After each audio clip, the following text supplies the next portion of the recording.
Bonjour à tous et à toutes et bienvenue sur la chaîne Reflet de Lune, j'espère que vous allez bien, merci pour votre présence aujourd'hui. On se retrouve pour le tirage relationnel et sentimental du mois de décembre 2024 pour le signe du Lion, Soleil ascendant, Lune ou Vénus en Lion. Alors je m'appuie pour cette guidance sur les éléments de la guidance générale du mois de décembre et je vais approfondir avec des tarots et des oracles pour vous délivrer les messages que vous avez à recevoir. Si vous avez des questions sur le plan relationnel, familial, amical, professionnel, mais également sur le plan sentimental, que vous soyez célibataire, en couple ou dans des situations difficiles. Alors, votre arcane majeur du mois de décembre, c'est la Grande Prêtresse qui nous parle d'un retour à soi, de réflexion, d'une intuition accrue, peut-être du calme en fait sur le plan relationnel. En tout cas, un retour à soi sur le sens des relations que vous entretenez avec les autres, globalement, que ce soit sentimental, encore une fois, ou sur tout autre domaine de vie. C'est une pause pour avancer, d'accord? Une pause pour faire la transition vers 2025, voilà ce qu'on me dit. On a besoin d'en savoir plus sur soi, c'est ça que je reçois, avant de s'engager d'une certaine manière, de faire des changements peut-être dans sa vie. Vous avez Mars rétrograde dans votre signe qui aide à prendre du recul aussi par rapport à l'enfant intérieur, par rapport aux blessures peut-être qui viennent influencer le relationnel aux autres et qui viennent questionner aussi comment les autres globalement vous accompagnent dans un cheminement d'épanouissement personnel.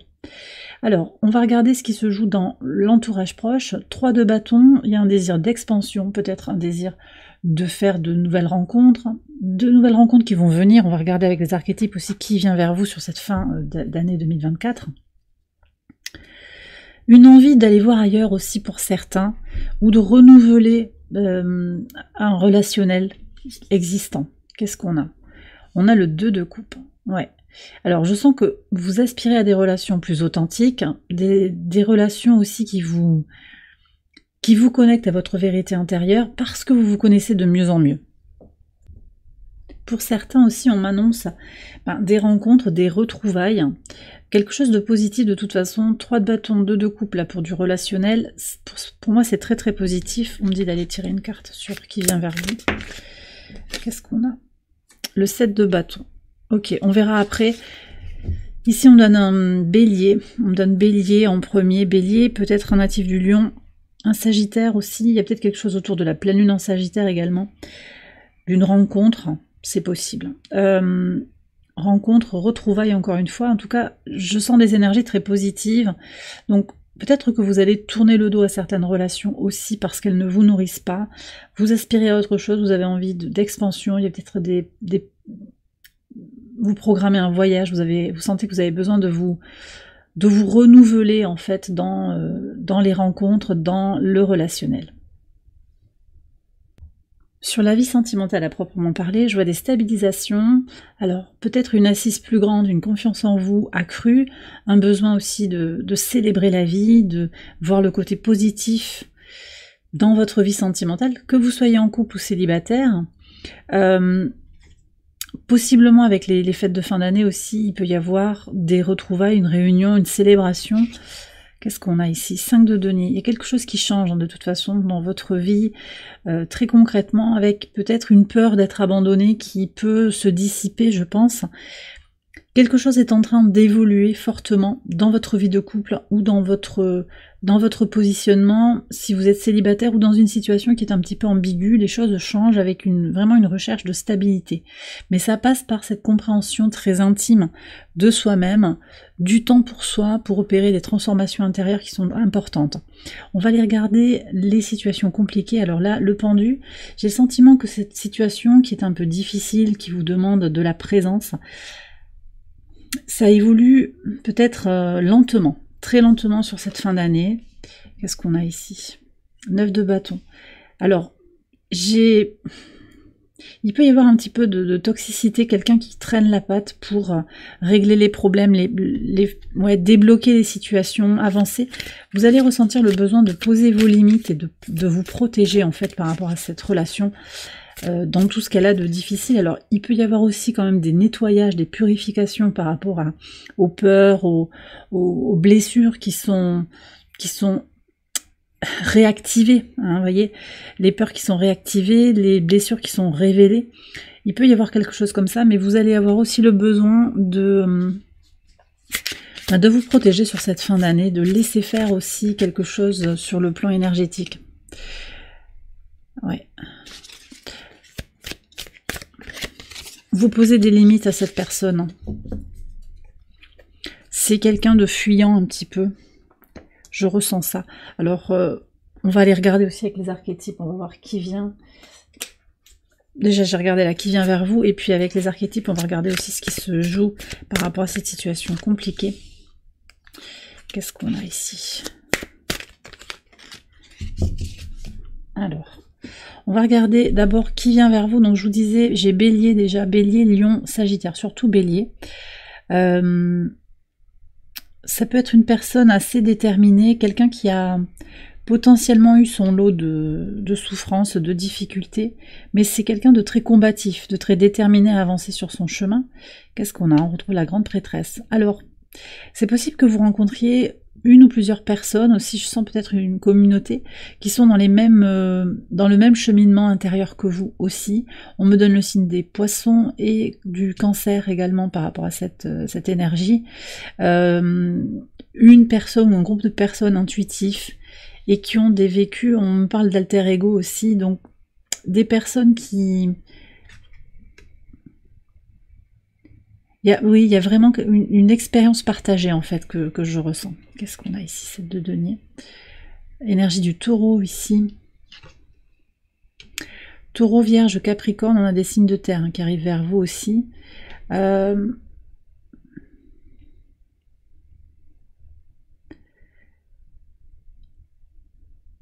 vous allez peut-être vous connecter à une polarité féminine, généreuse, créative.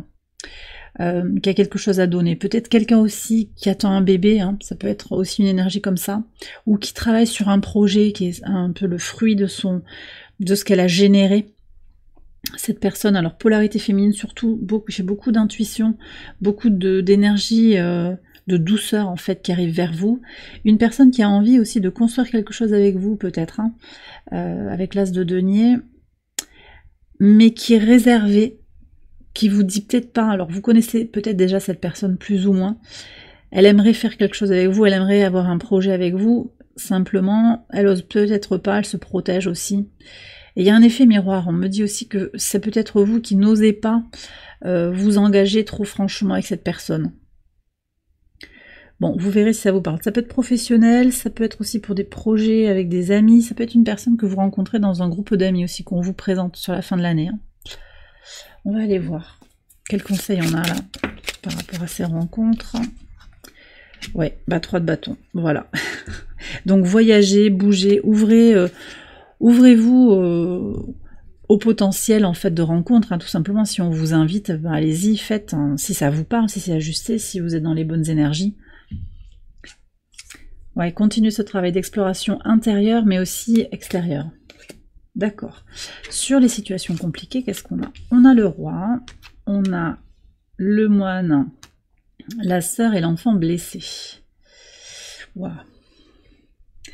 Bon, alors je vous disais, on travaille sur les blessures, là, ça c'est très clair, ça peut être vous, ça peut être l'autre, il peut y avoir cet effet vraiment de réciprocité d'une certaine manière dans les situations. Je vous ai parlé tout à l'heure d'alter ego, j'ai l'impression qu'il y a quelqu'un qui est votre roi ou votre reine.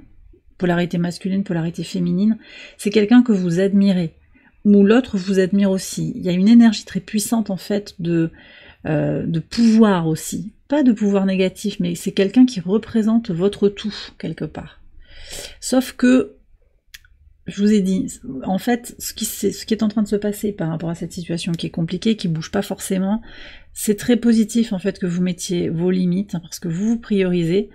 Et puis, il y a ce retour à soi aussi, je pense, au travers de la dévotion, au travers d'un travail spirituel pour vous-même. L'idée aussi que les choses viendront au bon moment. Donc il y a une posture comme ça, elle viendra au bon moment si on a libéré l'un et l'autre ces blessures. On va prendre un conseil. J'ai celle-là qui veut venir. J'en voudrais une autre. On en a 3. Ok, alors pour voir, qu'est-ce que vous avez comme conseil par là? Ah bah tiens, ok. Bon, le pendu. Effectivement, alors il faut peut-être laisser faire quelque chose, lâcher prise, abandonner aussi. Alors on dit abandonner les attentes de l'ego, abandonner une vision qui est peut-être trop précise de ce que l'on veut dans cette relation. Qu'est-ce qu'on a? Se connecter à l'énergie du cœur. Il y a quelque chose aussi qui est naissant, qui est renaissant. Donc peut-être se saisir de quelque chose, ou bien aussi libérer cette relation, parce que pour le moment elle est figée, ça c'est vous qui allez voir, hein, pour s'ouvrir à une nouvelle rencontre, une opportunité qui pourrait venir vers vous. Ne restez pas figé dans cette relation si elle vous bloque complètement. Faites vos choix. Reconnaissez aussi que vous êtes dans des blessures qui sont révélées et libérées petit à petit. D'accord ? Alors je vais faire une extension de ce tirage, vous la retrouvez sur Patreon, je vous ai mis le lien en barre de description. On va aller approfondir les messages par rapport à cette situation compliquée, on va voir un petit peu si on peut en savoir davantage. Et puis on va aller voir aussi les dynamiques qui sont là actuellement dans votre vie relationnelle et sentimentale. On va aller voir vos points forts, vos défis, on approfondira tout ça, donc c'est sur Patreon. Je vais terminer ici sur YouTube avec un message pour les parcours sacrés et un message des anges de l'amour. Nouvel amour. Quelqu'un vient d'éveiller vos sentiments romantiques. Donc il y a quelqu'un qui arrive dans votre vie, peut-être qui est déjà là. Ben, profitez-en. Je vais vous prendre un message d'Ad Infinitum pour voir par rapport à ce nouvel amour. On a 2 messages. Mon corps est un temple sacré ancré dans la sérénité. Donc écoutez votre corps, prenez soin de votre corporalité pour cet amour, mais aussi pour écouter vraiment les messages de votre corps, pour voir s'ils sont en phase avec cette rencontre qui vient. Et mes passions et désirs créatifs sont dignes d'être poursuivis. On a deux chakras bas, en fait, qui nous parlent d'ancrage, qui nous parlent aussi de potentiel créatif et créateur de sa réalité. Donc si vous croyez en cette rencontre possible, ce nouvel amour, si c'est ce à quoi vous aspirez, eh bien, connectez-vous à ces énergies du chakra sacré et du chakra racine pour manifester en fait ce que vous désirez dans votre vie. Sur les liens sacrés, on a quoi? On a l'âme sacrée, c'est le fou. Ouais, bah on revient à l'essentiel là. J'ai l'impression qu'il y a quand même quelque chose d'essentiel sur ce parcours. Et vous avez, d'accord, ouais. Alors ici, on me parle d'avoir confiance finalement. Parce que c'est ça aussi, hein, l'âme sacrée, c'est avoir confiance en ce parcours, même s'il est empreint de défis. Lâchez prise, hein, posez vos limites, hein, et je reviens quand même sur cette situation compliquée parce que pour moi elles sont liées. Lâchez prise sur le comment, sur le quand. D'ailleurs on vous demande de vous enraciner profondément dans le moment présent, de laisser aller le passé, tout ce qui a pu se passer entre vous deux dans ce lien sacré, et ne vous inquiétez pas du futur. Connectez-vous aux transformations qui sont en train d'arriver dans votre vie. Ancrez-vous aussi vraiment, hein, on a l'énergie de Saturne, d'ailleurs vous l'avez 2 fois ici. Restez ancré, restez aussi sur des choses simples, hein, sur par exemple les limites à poser. On est sur une énergie d'amour inconditionnel, certes, mais d'abord pour vous-même, c'est-à-dire donc de poser vos limites pour vous respecter. C'est le premier geste d'amour inconditionnel. Mais il n'empêche que vous êtes invité à reconnaître qu'il y a quelque chose effectivement d'un lien sacré entre vous deux, et que donc ça suivra son cours, voyez. Et le pendu vous invite à lâcher prise sur ça, vraiment, à laisser faire et à rester dans l'instant présent, à œuvrer dans l'ici et le maintenant pour vous occuper de votre situation actuelle, pour changer peut-être les choses dans la matière aussi. Par rapport à vous-même, vous avez peut-être des choses à libérer, vous le savez en fait. Vous savez de quoi je veux parler si ça vous parle, pour pouvoir avancer sur ce parcours, qui est d'abord un chemin d'évolution intérieure. Et bien voilà les lions, j'ai terminé votre tirage, j'espère qu'il vous a éclairé. Si c'est le cas, je vous invite à liker la vidéo, à vous abonner, à partager, à commenter. Vous pouvez également aller voir les autres vidéos de cette série pour votre ascendant, votre lune ou votre Vénus. Je vous souhaite une excellente fin d'année, je vous embrasse bien fort et je vous dis à très bientôt pour les prochaines vidéos. Bye bye.